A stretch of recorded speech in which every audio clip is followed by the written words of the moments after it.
Bem-vindo ao canal Esquerda e Direita na Educação.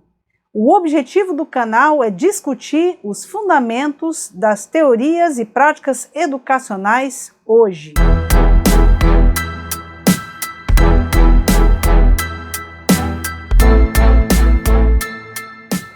Nesse vídeo, vamos abordar o Ratio Studiorum, um plano de estudos elaborado pelos jesuítas e que se constitui como uma das manifestações da educação e da pedagogia tradicional. O primeiro aspecto importante a ser enfatizado para melhor entender o Ratio Studiorum é que ele se coloca no pleno século XVII, quando a escola e a sociedade e a cultura passaram por várias rupturas civilizacionais marcantes, como a Reforma Protestante, que havia dividido a cristandade, entre protestantes e católicos.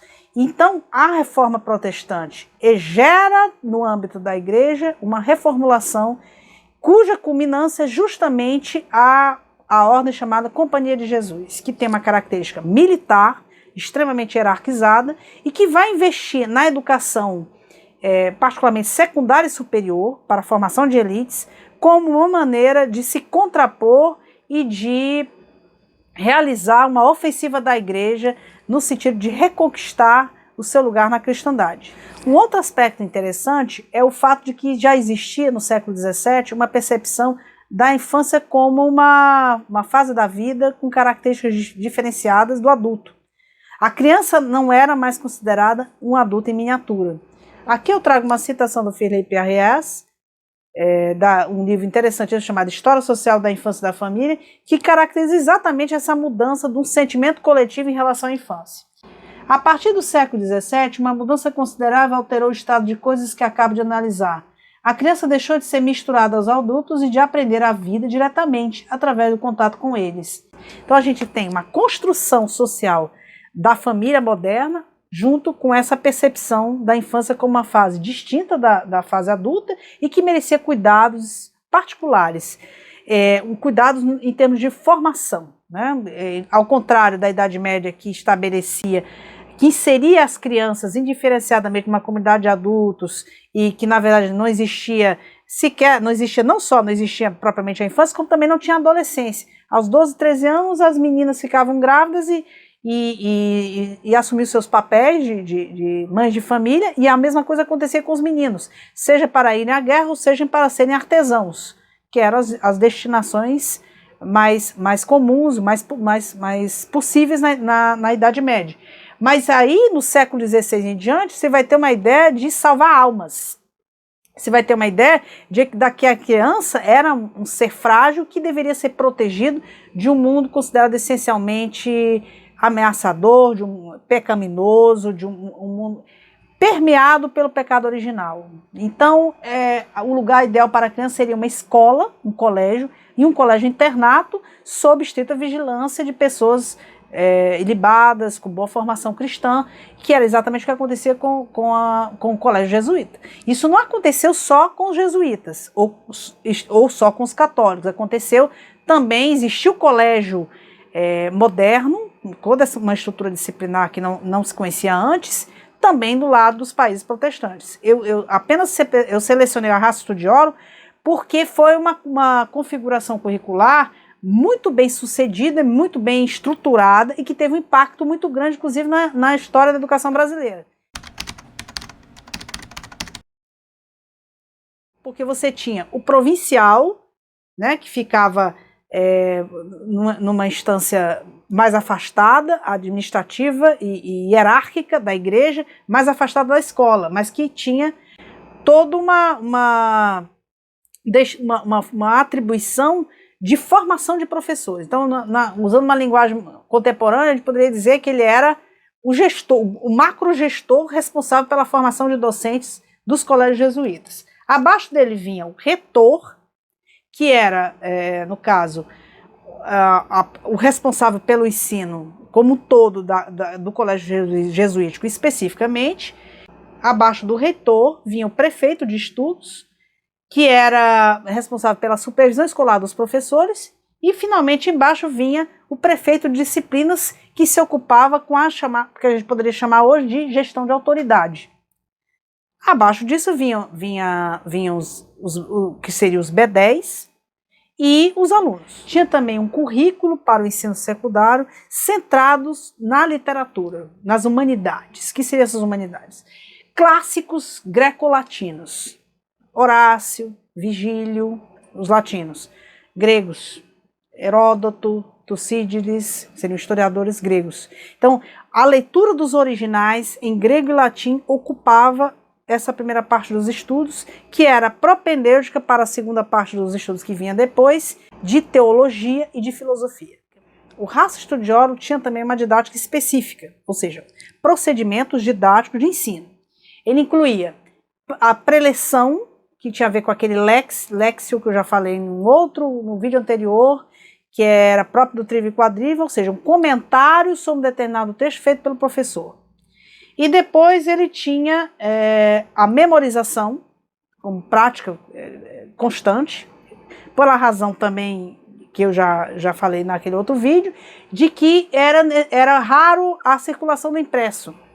Já existia a imprensa, mas não se tinha a difusão do impresso, a circulação do impresso que se tem hoje, ainda mais com a internet. Então a dimensão importante da aprendizagem era a memória, porque você não tinha acesso, especialmente nos países católicos, não se tinha acesso a bibliotecas, a circulação de escrita era restrita. Então, o exercício de composição escrita feito pelo aluno, tentando emular ou reproduzir o estilo dos clássicos, e a disputa entre os alunos como um exercício retórico e de treinamento do pensamento, né? Além também de conhecimento sobre os autores, e essas questões eram questões de ordem intelectual realmente mais distantes da realidade prática do aluno. Eram questões de natureza intelectual auridas desses autores, né?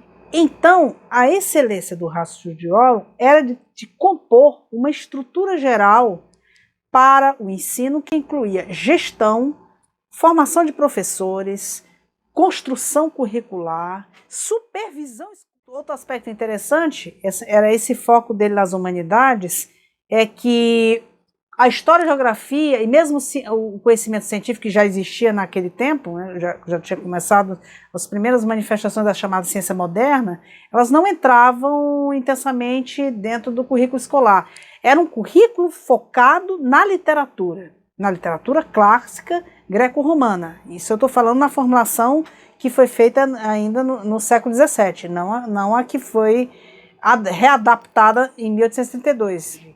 O Ratio Studiorum é problemático, porque as ciências modernas ficavam mais de fora, elas chegavam no fim do plano de estudos e sempre submetida a escolhas e a um processo de seleção, tendo como base uma ortodoxia católica cuja referência maior era o pensamento escolástico, era São Tomás de Aquino, era o Aristóteles visto pela teologia cristã medieval.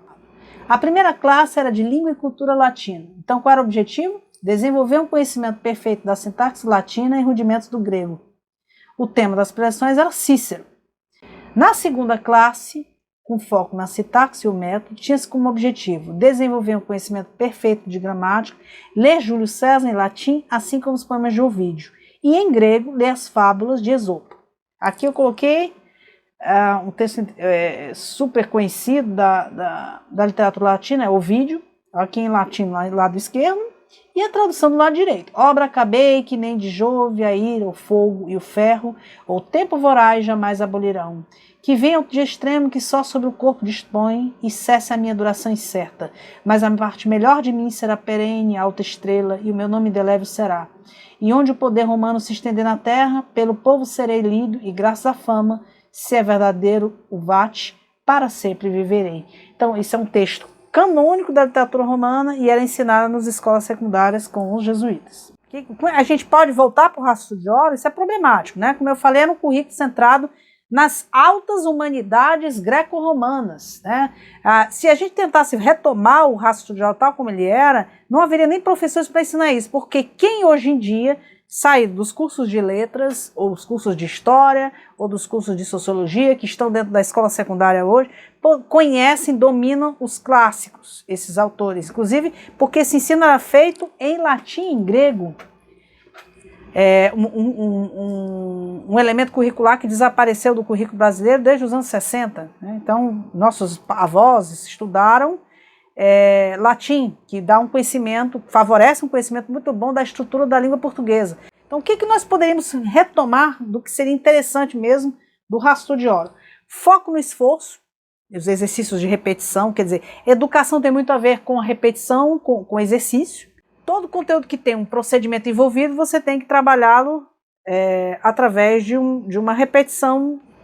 Um outro aspecto interessante do Rastro Studiorum era o foco nos grandes textos da tradição literária e filosófica que ofereciam uma experiência totalizante da existência.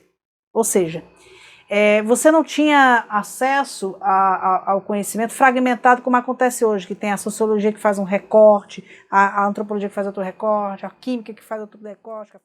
Nessa época você tinha um tipo de formação toda construída em cima de grandes escritores que faziam uma representação do mundo extraordinária, né? Sagaz, complexa, né? Levantava um mundo com aquilo.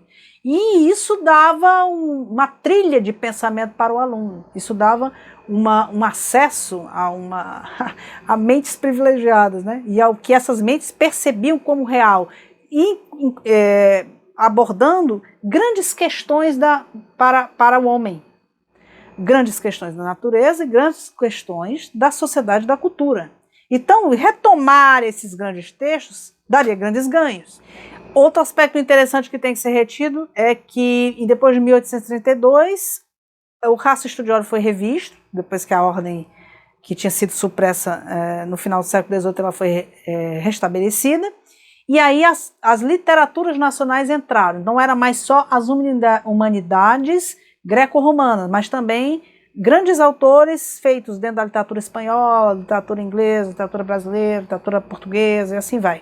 E aí isso aí representou uma oxigenação muito interessante e, vamos dizer assim, uma incorporação do mundo moderno por parte do Rastro Studiorum, né? Assim como as ciências físicas e naturais também entram com grande força.